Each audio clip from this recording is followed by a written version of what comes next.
Introducing Minor Wisdom Quintet. 1, 2, a skidoo-doo. Minor Wisdom.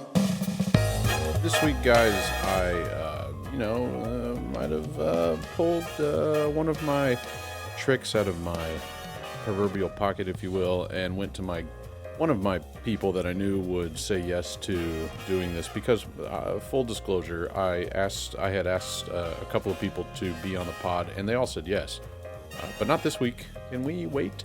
And so here we are in this UIL one-act play season, and so high school teachers are for very good reason saying, hey, can we just wait until maybe spring break, or maybe April or May, until we do this. So, and I kind of waited till last minute because I myself have been getting ready for one act play. So luckily I pulled again one of my, break glass in emergency setting sort of interviews, if you will, with Miss Megan Wallace. Now, this isn't, I didn't just pull any schmo off the street. In my personal and professional 11-year history opinion, Megan is either the first or second best theater teacher on the middle school level that I have ever seen, and I'm married to one. And so it depends on what kind of mood my wife is in, depending on where Megan falls in the rankings. So maybe 1A, but definitely top 2. Megan is an extraordinary theater teacher. An extraordinary theater teacher, and I'm not just blowing smoke, and I'm not just saying that because our daughters are absolute best friends attached at the hip when they're allowed to be.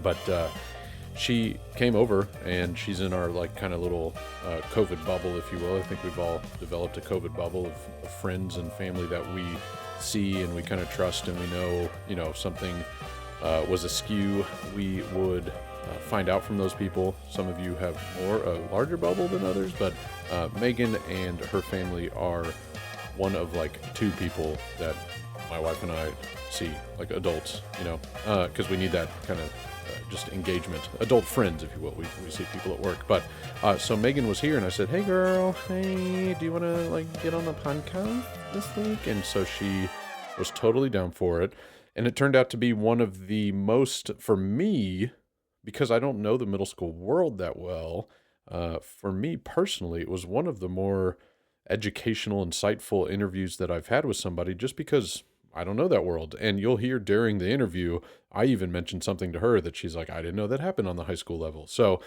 she is an all-time middle school teacher, which I think is just a completely different world. And there are high school teachers out there that think, I will never, ever, ever do middle school. And we talk about that at one point, and I just think that you have to give it a shot. Now, I am one of those people. I think in a heartbeat, would I do elementary theater, or could I do work in the performance world of elementary and try to teach little kids how to be kind of comfortable in their own skin? I personally feel like I would be really good at that, but I don't think I would do well on the middle school level for 2 reasons. One, they smell. The middle school kids stink.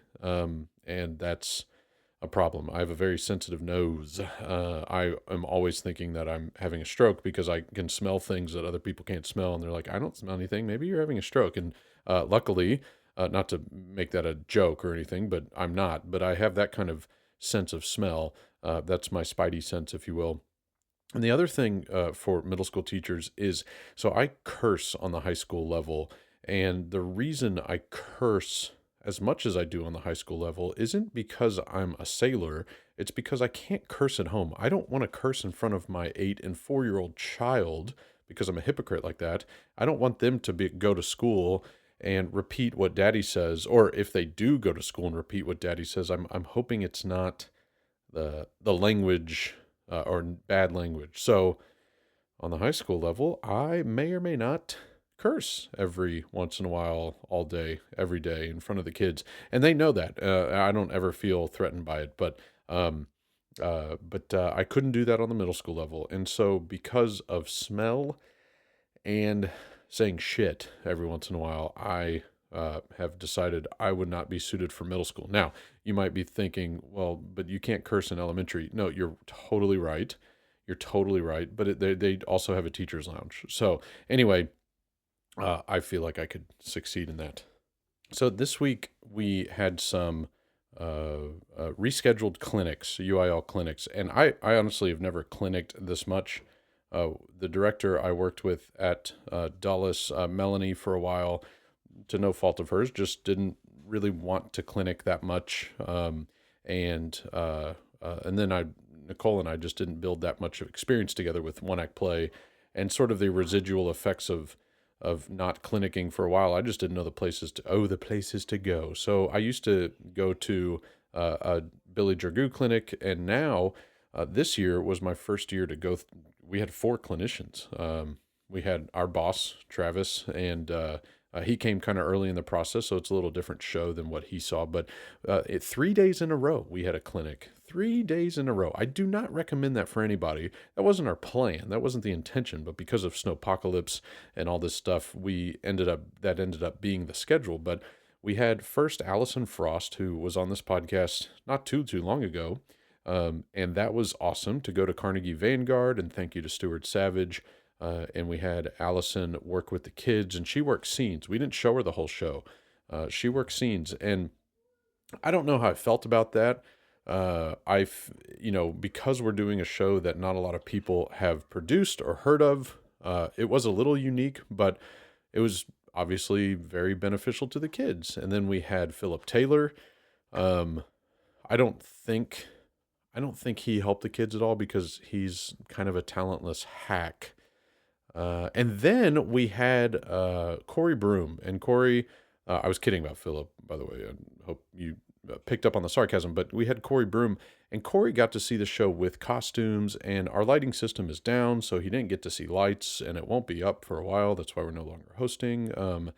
Thank you, Palco, for pointing that out. But we had Corey Broom. And if you get the chance to get Corey Broom as a clinician at any point, you gotta jump on that bad boy. He only had enough time he saw the show and he gave notes. He did all that, the traditional stuff, but then he worked a scene and he wanted to work a few, but he only had enough time to work this one. And it went from being like, that's a fun scene, to it being like, holy mother of God, that is a really good scene. It's like the best scene of the show. So we have to build our show to become that good. And I think part of what people like Corey Broom and Philip Taylor bring to the table is that they are removed from theater. And this might sound hypocritical of me because of what I've said about other people being removed from the classroom for so long, but I think there are types of people like a Corey Broom and Philip Taylor who bring that thirst to the theater because they don't get to experience it day in and day out. They only get to do the theater that we hire them to do. Not get to do, but that we bring them in for a reason. And Corey is just a freaking like phenomenal just coach, and it was just awesome to watch. And so anyway, I can't say enough good things about that. And if you get a chance to have him in, do it.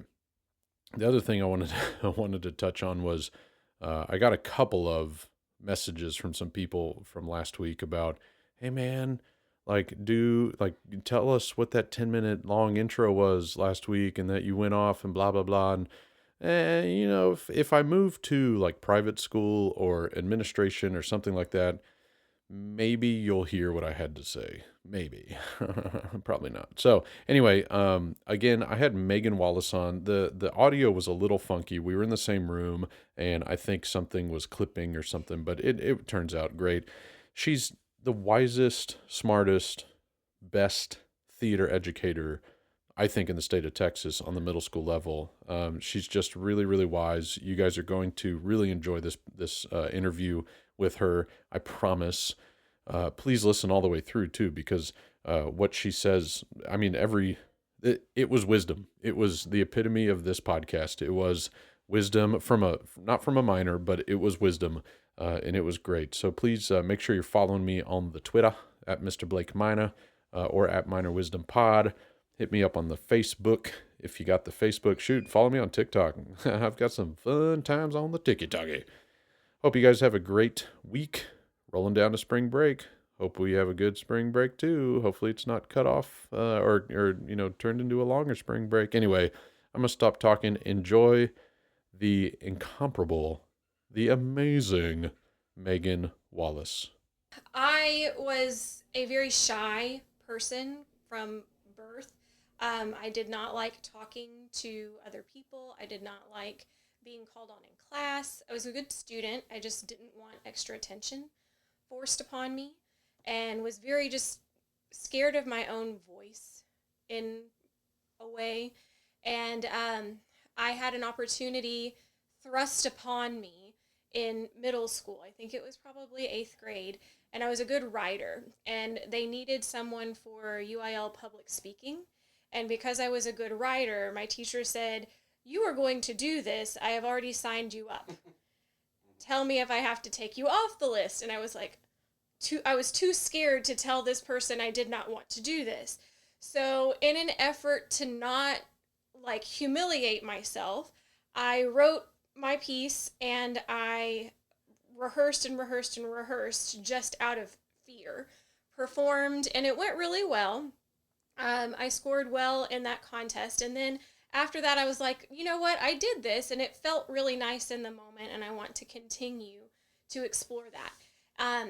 And around that time they were having course selection, and I decided, you know what, I'm going to try theater as a freshman. And I remember telling my parents this, and it was around dinner time, and so I remember distinctly hearing all of the silverware just drop, and they said, "Do you know what that means?"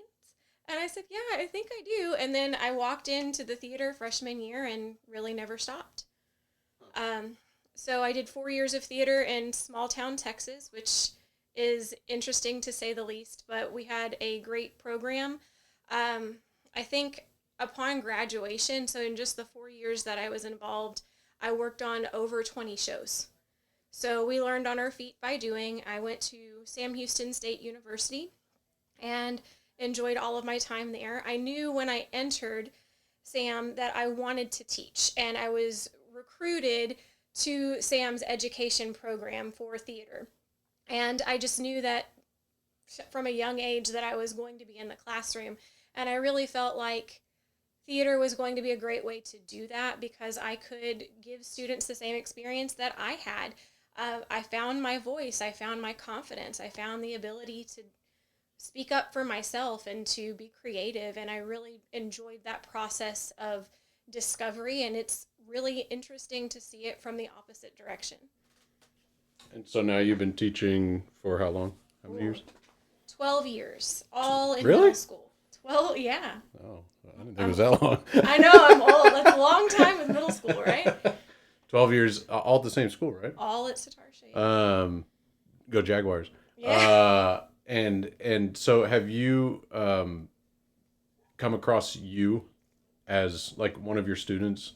Have you seen you in one of your students, like that kid that didn't want to, didn't know that they were where they were supposed to be, in other words? Oh, all the time. Yeah. Like middle school's an age where you're discovering who you are and who you want to be. Right. And I tell people that middle school is a time where your body is bigger than your brain. Right. And it's sort of like having a classroom full of Labrador retrievers. Like they're really excited and they want to please you, but there's just so much of everything coursing through their little bodies that their brain can't possibly catch up. And their Right. frontal lobe is underdeveloped, and it makes for That some sounds so very smart. interesting classroom management, but they try. They Yeah. really do. Yeah. And as far as seeing myself and students, I tell parents every year that come to me, "Oh, my kid's really shy. I don't think that this is going to be a good fit for them." And I just reassure them, some of your shyest individuals make the greatest performers. They think more about what they do before they open their mouth. Yeah. And I think that that's great. Because they don't want to embarrass themselves. Yeah, and they rehearse like a dream. Those Yeah. kids that are a little more concerned about their outward appearance on campus that might be shy or might be lower on the totem pole, they rehearse really well because they don't trust themselves yet. Right. Your kids who tend to be really, really confident don't always rehearse the way that I would hope that they would rehearse. Right. Do you fancy yourself more of a classroom teacher than a director? Oh, 100%. Okay. I feel like I've grown very much as a director in 12 years. But I understand, my thought process always goes to how can I teach this versus how could I create this or how could I direct this. My thought process starts from the classroom first. Right. And if you're hearing kids in the background, which I don't know if these mics are picking that up, I could totally be talking and saying this and not knowing if they're in the background or not, but those are our kids killing each other, or our dogs killing the kids. But it'll be fine. or my dogs, not our dogs. That would be weird. But we share a dog. We just don't live together. So if you were to tell somebody that is apprehensive about teaching on the middle school level in theater, and they think, oh, I can only do high school. What are some one or multiple things about middle school that are completely unique yet in a positive way that you will never get in high school? Okay, so I feel like that question is a little bit skewed for me because I haven't taught on the high school level, but I can tell you. But you know high school people. Yes, I mean, you also were in high school at one point. I was in high school at one point, way back when. Yeah. I think what I enjoy most about middle school kids is their energy. Yeah. They are excited. So middle school at least where we are, starts at age 11, and you have them from 11 to 14, and you see a lot of development in that time. But what tends to be the same throughout is they have a very high energy level because they're still coming off of being a kid. Right. And they are 100% pumped to do whatever you are 100% pumped about. So if I'm excited about a show and I can show them that I'm excited about something, then they are 100% game. They don't care if it makes no sense whatsoever. Right. They don't even really care if they like the script or not. They care about what I care about. And because they can tell that I'm passionate and excited about something, they are passionate and excited about it as well. And they will go hard. I think the challenge with middle school is that they lack perspective in all the ways. They lack perspective in interacting with each other and with adults. They lack perspective when it comes to planning. They don't understand that, we start rehearsal really far away. It doesn't just happen. It doesn't just happen magically, because for them, time, that's months away. Well, not really. It's this many days, and we don't rehearse all day long. You're like, I feel like it was yesterday when I was in middle school. So let me just tell you how time flies. Yeah. Yes, and their perspective of time is very skewed. And so whenever you're rehearsing with them, they tend to not really key in until later in the process when it becomes real and present and immediate. And once that happens, they're all in. And so the challenge is getting them started and getting them focused in a way that you feel like you're covering some ground and making some headway. But once you've laid a foundation of expectation and they get going and they can see achievements being made, then they're so much fun to work with because they're so flexible. Right. So I've said this before on here, not that you've ever heard it, but anyway, that Jennifer has told me, this is an argument, not an argument, but just something that I just never have grasped in my own mind. And I know you said, you've never taught high school, which I knew that, but the idea that you can't get anything done during class the way a high school teacher can get things done. Like, I can say to my students, you're going to sit here today in the auditorium or the classroom or whatever, and you're going to watch me paint this because it needs to be done the right way. And the kids just sit there and they put their headphones in, and you wouldn't even know they're there. Whereas in middle school, that's probably never going to happen. Never. So have you ever, I've never taught middle school, and I don't ever plan on teaching middle school. I don't mind being an administrator at the middle school level, but I don't plan on teaching it, which is probably not good for an interview. But like, do you ever find time to like do what you need to do, or do you have to do that?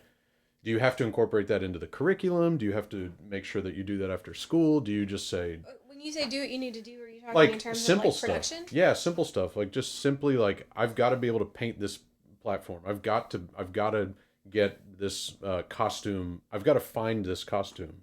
We can in high school, I can say to whoever I'm at that time working with, hey, can you cover my class? I got to run downtown to pick up, X costume or something. You can't really do that in middle school so much. When do you find time to make that stuff happen? Do you have to sacrifice? Magically. Yeah, that's when you put. I didn't know that that's what I was Blaine missing Middle out School. on. Little did we know you're teaching at David Blaine Middle School. I didn't know that was the benefit that high school had was that you're getting so much done while the kids are chilling. My sister, I call my sister all the time during the day, and she's like, "What are you doing?" I'm like, "I headed to here, headed to Lowe's," and she's like, "Do you like teach in the classroom?" And I'm like, "Well, no, not if Lowe's is a calling." My mind is a little bit blown. I'm going to be honest. Like, I really didn't know that was legitimately. I did not realize that was an option on the high school level. 12 years in middle school. Yeah. Well, when do you do that stuff? When do you do that small I'm not prop shopping, that kind of stuff? In big blasts. So Okay. I will go and I will have a very thorough list and I will go all at one time. Okay. If it's something that can be pulled ahead, like a lot of times Lowe's will pull things ahead for you. Gotcha. I have it pulled ahead for me and I bring in my PO. Another thing that's interesting about the way our district works and on the middle school level is my money is much more tied up than the high school money is because we're not allowed to have a booster club. Right. So I have to play by all of the rules regarding money and I have to be very careful about where I purchase and what I purchase and how much, etc.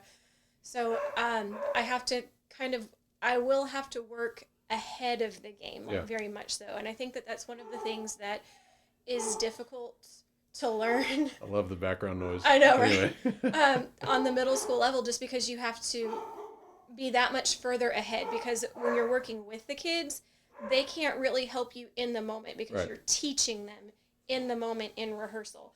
So even your best technician on the middle school level is going to require a lot of time investment to get them to be independent. Sure. So I've often told people that the worst thing about middle school is that by the time I'm seeing the product of my investment in a kid, I send them to high school. Right. And I start over. So I never get to reap the benefits of my investment in my own program. I just get to see it on the high school stage, which is still nice, but it means I'm constantly growing. So I've personally learned how to make my own schedule to where I'm working ahead. Like I know that by this time I have to have costumes planned and props planned, even though I don't need them this minute. Right. I have to have those decisions already made so that they can be purchased. Okay. Planning. Ugh. Yeah. That's like my superpower. It's gross. So I talked about this last week with Tress, because she teaches at the college level. Oh, she's done a lot of different levels. Yeah, right. Tress is she hasn't done elementary. Well, she had technically, I guess she hasn't done elementary because she does her stage plays school or camp or whatever you want to. I don't even know what you would call it. Expanded workshops. But so she has taught every age. But she and I were discussing, or I asked her about, do you teach the fundamentals of being a theater teacher that have nothing to do with like, don't block in a line and make sure things are level. Not that stuff. I'm talking about how to pay rights and how to budget and how to do all that kind of stuff. Were you like, is that something that Sam taught you? Okay, you just learned that yourself. Okay, so as far as Sam Houston goes, I was there. Sam Houston has been known for a long time as a teacher's college. Yeah, the Sam Houston Institute of Teaching, right? Yes. Yes. And so that's been around for like the dawn of Yes. time, I guess. Yes. And they were known for that. They've also been known for a really strong theater program. But at the time that I was coming in, their theater program was sort of becoming a musical theater program and sort of making headway in that area. And there were no courses, like legitimately 0 courses that were going to be for theater education. Right. My degree, when I started, was BFA in theater with a minor in education and a second minor in mass communications because they required a second minor. Okay. Well, I've Don't figured we out. all? Yeah. Anyway, I continue. know. Around, I guess, the 3rd year, I realized that I didn't want to pay for an additional year of school to complete 2 different minors. So I dropped the education and just kept my comm minor, and I was certified trial by fire through the alt-cert program. Right. So So the answer is no. I had no... So you learned on the job. I learned on the job, every little bit of it. And I think that that's the biggest stumbling block to teachers that are coming out of a lot of our university programs is having a flow sheet of, you want to do a show, here's the questions you should ask. Because all districts are going to have a little bit of a different process that you would need to find. But you have to know that there's a question that you should ask. You have to know that you have to pay for every single script that you put in a kid's hands. You have to know that you pay for those royalties. And, now with COVID and online and streaming becoming a thing, that's a different set of rules that we all have to learn. What's COVID? I'm not. Okay. Yeah, that hoax you're talking about? Yeah. So then right now, have you done a show? Have you done a show this year? Have you done something? Did you say several? Something. No, Yes, we have. I was like, no, I have not done several. I know who your high school director was, so when I say several, yes. This week, have you done several? I was told that I was maybe pushing a little harder than I needed to push in the fall, and that's okay. I can accept that and take that information. But yes, we have produced a show this year. We technically did not apply for new rights. We were trying to use the rights from the shows that were canceled in the spring. So I just didn't want to lose that investment. Right. So how did that go? I mean, did you learn a lot? Oh, of course. One was online, and then the other was socially distanced. And I don't think I genuinely know this. We see each other every 2 weeks, and we just didn't talk I don't about think I know this. Yeah. Yeah. So we did one online, and that was an experience. Yeah. The kids did a fantastic job. I will say that I really have appreciated how flexible the kids have been during all of this. They're hungry. Yeah. They very much are. They just want to do anything that feels like connection. Yeah. And having rehearsal, we found systems like you're off stage means your camera's off and your mic is off. Right. You're on stage, it's opposite. And it flowed okay, and we learned a lot, and I was proud of what they did online. The other face-to-face portion of that class did a socially distanced show, and we also socially distanced the audience. It was very limited tickets. We had 12 kids in the class at that time, and each kid got 10 tickets to give to people, and we distanced them as they came into the space, just like you would at a restaurant. Right. And it worked really well. Our community was supportive, and the kids were happy to just do anything that felt like a show, that felt like being creative. What did you do? The online show was Hoodie by Lindsay Price. I thought you were about to say Hootie, it was by Darius Rucker. Yeah. Okay. Yeah. And the face-to-face was Oz by Don Zelitis. Oh, okay. All right. Good old Don. Yeah, He'll be happy to hear He that. knows how to speak to middle schoolers' hearts. Yes. He's done well for himself. Very much so. That's fun. And are you planning on doing? I mean, you guys are doing a one-act play festival, not a competition necessarily. Yes. So we will be taking kids face to face. I have a class of 17. Okay. And I've cast all of them. So now that if anybody quarantines, we're out. Do you? Because I've gotten this vibe a little bit from the high school level. And I don't know how much this exists in the middle school level, but when somebody's cast in a role that they weren't expecting, they are a little more upset, or they wanted another role, or like, they wanted to be Annie, but they were cast as Miss Hannigan or something like that. And so they get upset about it. Like, I didn't want to be that part, but I guess I'll do it. It's fine, whatever. This year, though, seems like kids are a little more like, I'm just happy to be the second tree on the left, just to be involved. Do you feel that in any way? Because maybe that's just me, but... Oh, well, or the I three do feel fans like that are the listening. kids are happy to be doing Yeah. more this year. Yeah. They want to be together, and they Yeah. want to be doing something, anything that's not in their house. Yeah. So there is that. But as far as the casting goes, for years, probably the last at least 8 years, I have a very firm discussion with the students about casting, and there is the black PowerPoint of solemnity, for lack of a better term, and I turn the lights off. That's a big word. I don't Solemnity. think you can. Yes, and that's the thing. Like when you teach middle school and you're having to break things really super far down, sometimes you have to throw big words in there just to like stimulate your brain. Yeah. It's a thing. Sure. So sometimes I go around and I say big words and they look at me and then That's the mass comm right there. Yeah. Yeah. Yeah. Yeah. So fancy words to make my brain happy. So I turn the lights off and the PowerPoint. Oh, my child is so loud. Our children, they're running from my dog. That's literally what they're doing. Yeah, well, my kid probably instigated. Blood curdling screams. Yeah. Yeah, but like Teddy's energy is like Spencer's energy in a human body. Yes, Teddy is Spencer on all fours and just a little furrier. Yeah, right. A little furrier. Yeah. So probably the same weight class now. So solemnity. What are okay? I don't know that word. So what are some other big words that you use? Just And are they in the right context? Like, do you just throw them out like you're? Well, I'm not doing like malapropisms or anything. So there's another fancy word.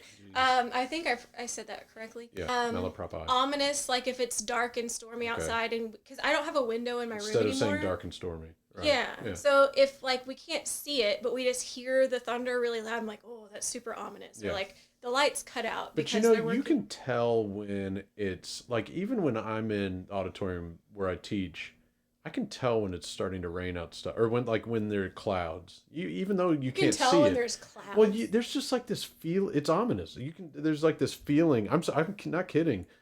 Of like, something's not right outside right now. It's not. It's not no, sunny. I'm with you on that. Like the lack of the window has really kind of messed like crickety with me. knee. Yeah. Okay.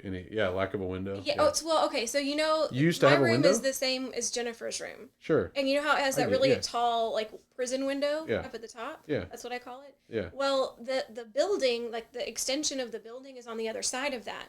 So you look up at the window now, and it's bricks. Oh.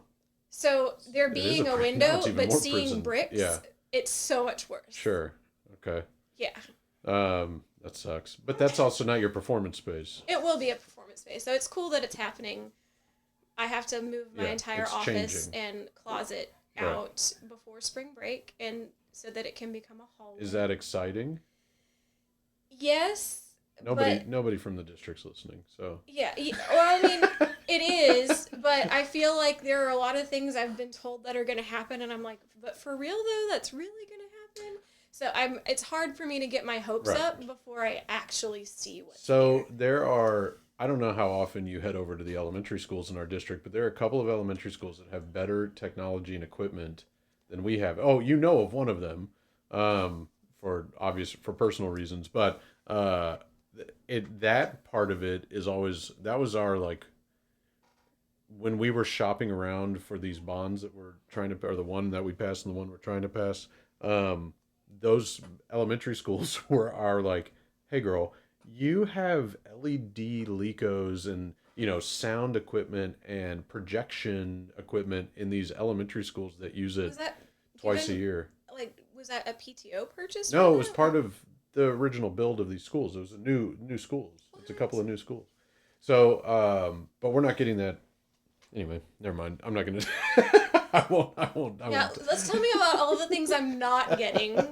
Awesome. Yeah, I know. I'm just saying. It's just. You will have another classroom that hopefully is at least the same size or larger than the one you have now. I forgot what we were talking about. I don't care anymore. Why are you never going to want to go to high school? Okay, well, first... The break was because she took a drink of her smoothie, by the way. I did. Because I needed time to think and compose my thoughts. It was a very strategic pause. So I paused because I don't feel like I'm a person that can ever say, like, absolutely never. Right. I mean, if the right opportunity came along, then maybe, but it would have to be, like, super legit opportunity. I don't think that I would ever want to move to the high school because I don't feel like I'm being prevented from doing anything that I want to do now. Sure. So why? Yeah. So yeah, I feel like the shows that I feel like I'm being fed creatively. Yeah. I'm getting to do a lot of what I want to do in the classroom.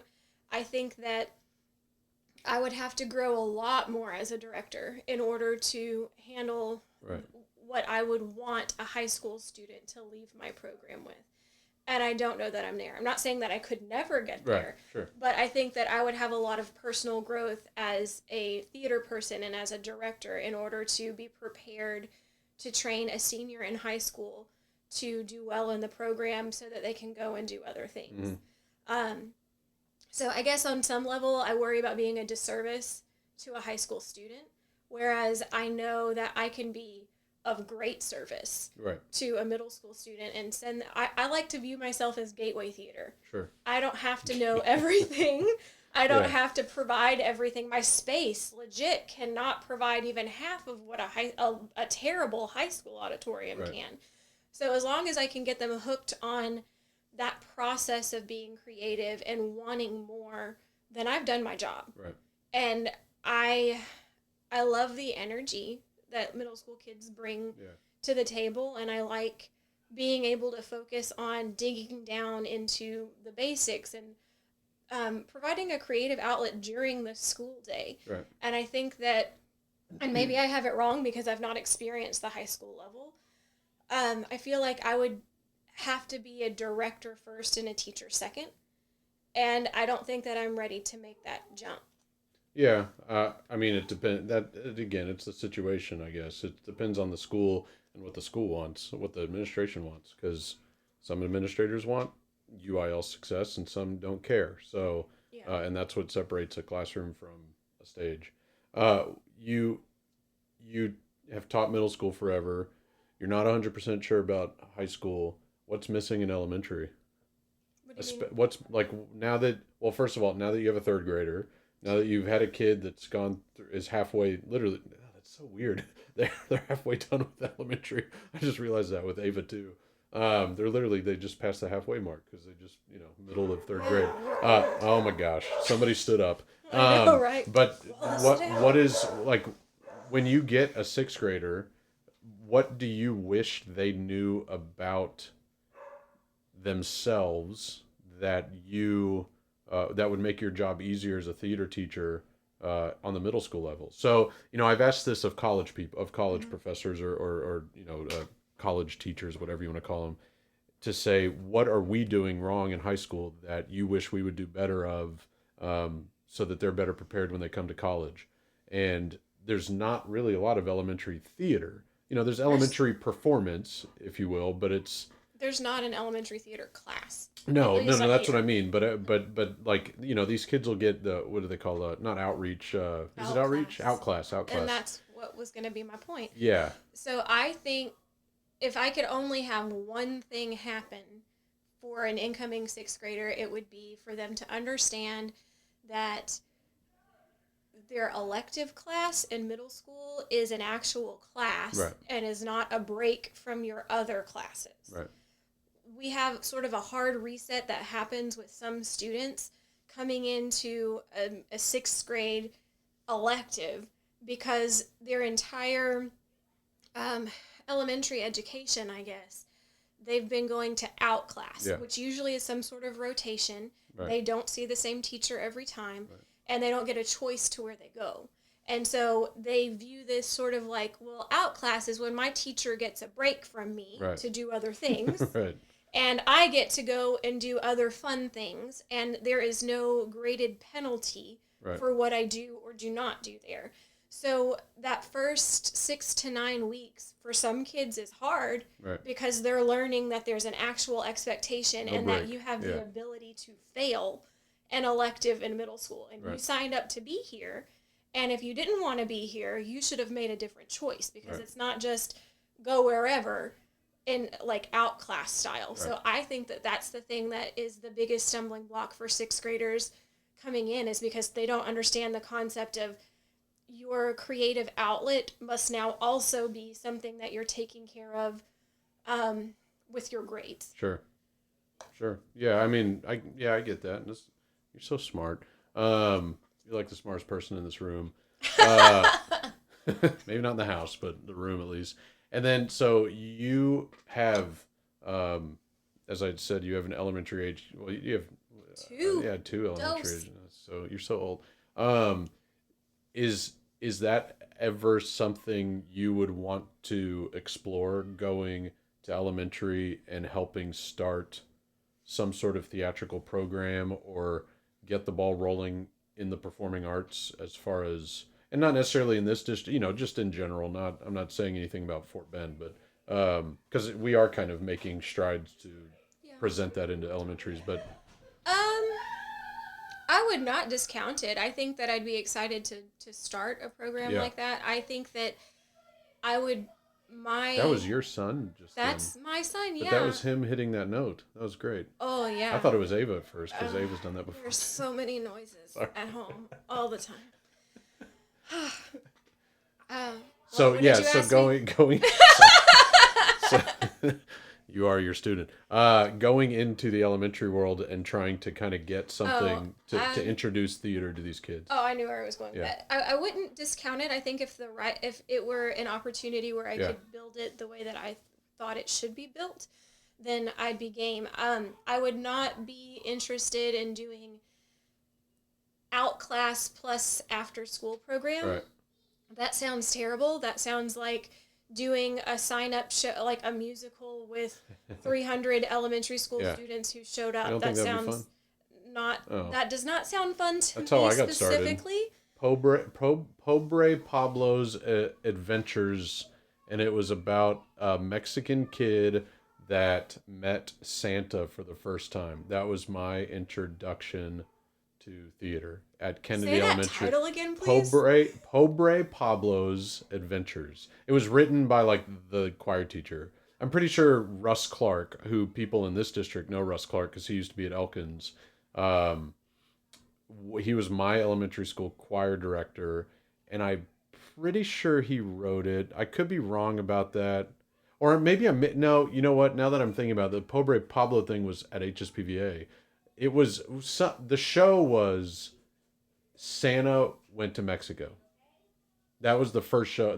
Maybe I got the title wrong. Pobre Pablo was at PVA. Things like that would grate on my soul.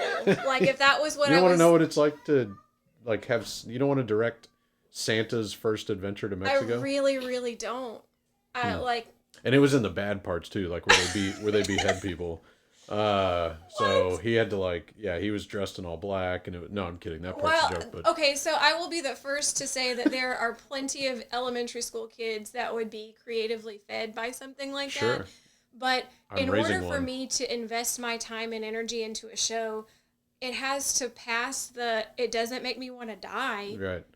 Well, you said earlier the passion part. If your kids see that you are invested and excited and passionate, and I don't feel like I can get going. Now, did they do that like that? Well, yeah. Well, you don't know the show. When you first started teaching, were the kids that energetic, and did they buy in like that already, or is it because you have built a system and a reputation and a department that now they trust Miss Wallace?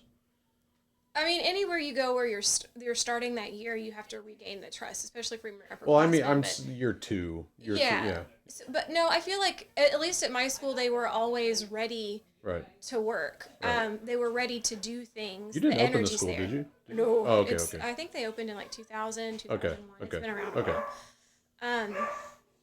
So I feel like they were always ready and they wanted to work. I will say that the type of work that was accepted by the community standard was different when I started. It was pretty much fairy tales and classroom plays only. Like classroom plays meaning like What's wrong with it that? takes place in a classroom with students playing student characters. I know a director that did that. Anyway, continue. Well, and you know, there Yeah. are some of those shows that work really well, Yeah. but there's a limited number of them. Yes. And I explored as many fairy tale plays as I could that didn't make me want to die and passed the cringe factor for me Yeah. enough to like want to send home a message, because that's something that's important to me. In the scope of a year, if it's a year that's average and I get to plan my season, I have to have something that I'm just excited and super pumped to work on. Sure. I have to have something that's I call it beautiful. There's something beautiful about it, either in the message or in some of the imagery that's done. Right. And those are things that I know that I can get excited about producing. And then I usually put something in there for class play, which literally is a class play. I do a class play with all of them, every single class, because I feel like it's a formative experience. And yes, I realize I'm extra. It's fine. But because of the volume of kids that I have to include in something like that, I can't get, it's not going to be a creative piece for me. It's going to be something silly and fun just because they want to, because they need the experience of getting up on stage. It's like a bucket list thing for a kid. And so I try to make sure I provide that for every kid during at least at one point during the year.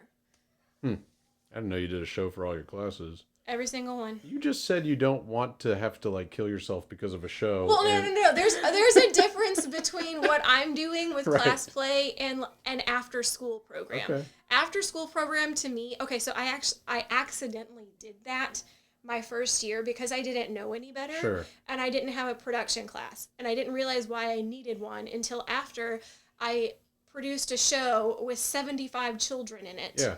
Because I did not know how to tell any of them no, and I was completely by myself and stupid and made all of the wrong decisions, and it was just bad.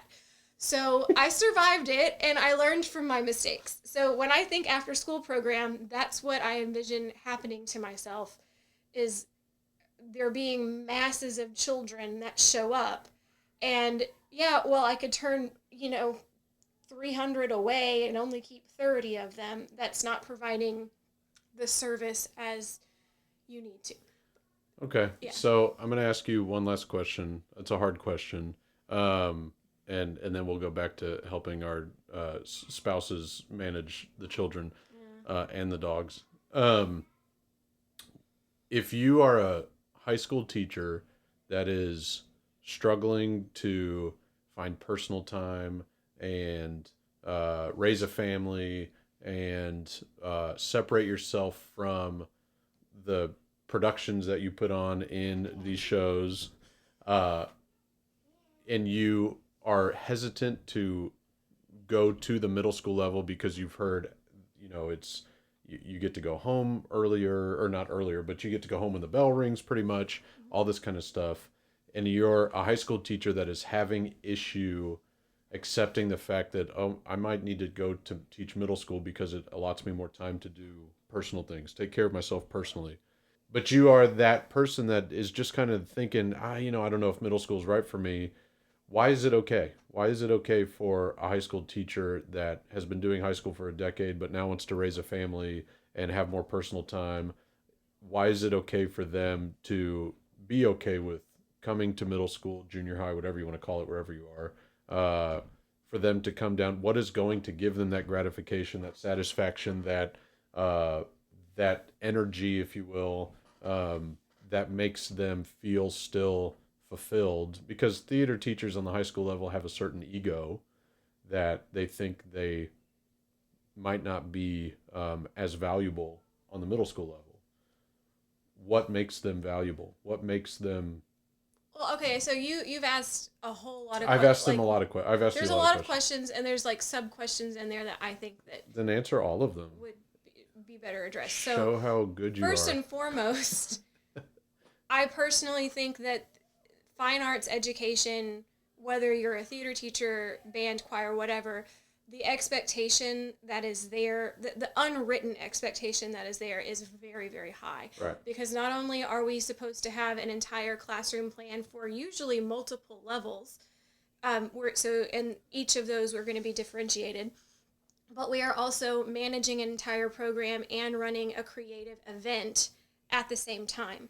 So regardless of the level that you teach for either middle school or high school theater per se, you're going to be a classroom management planning purpose for just the purposes of running your actual classroom. Yeah.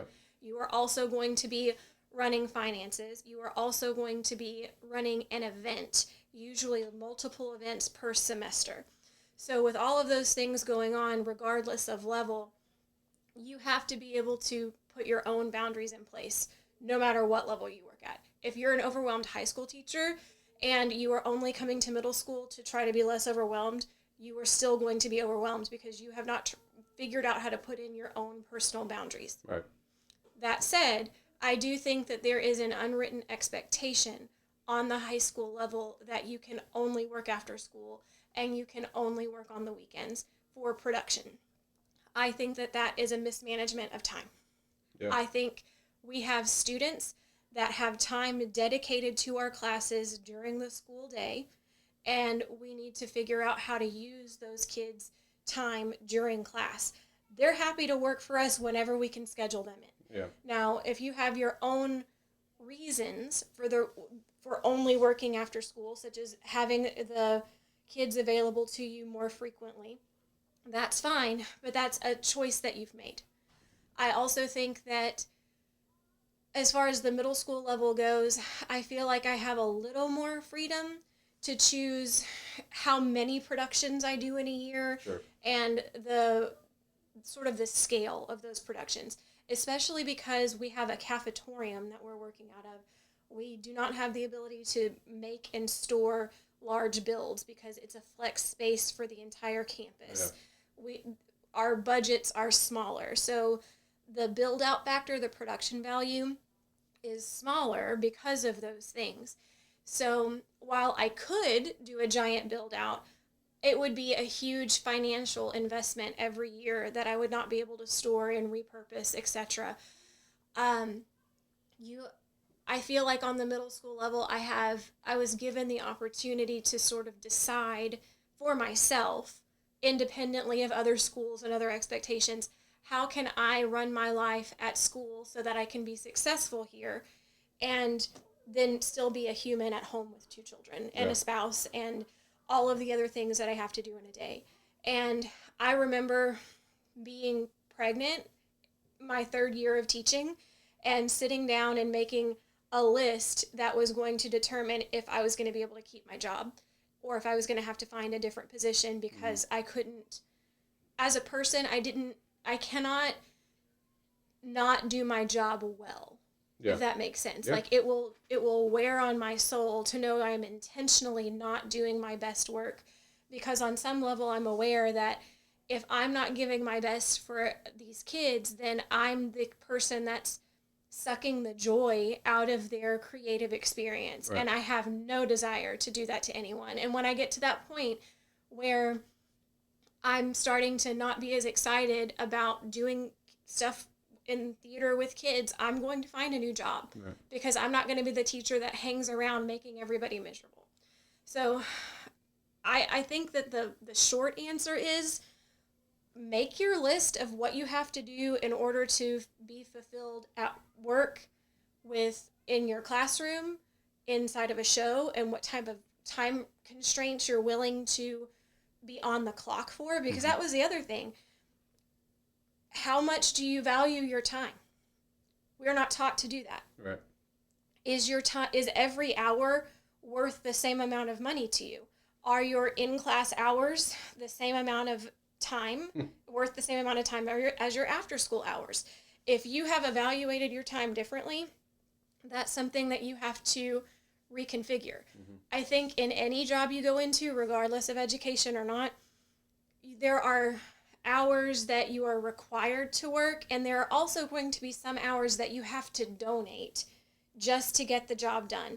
But because it is a donation, you get to choose how many of those hours you donate. The catch is you will still have goals and deadlines regardless of how many hours are in a day and how many of you them you can or cannot donate, right? So I feel like I'm kind of the queen of working smarter and not harder.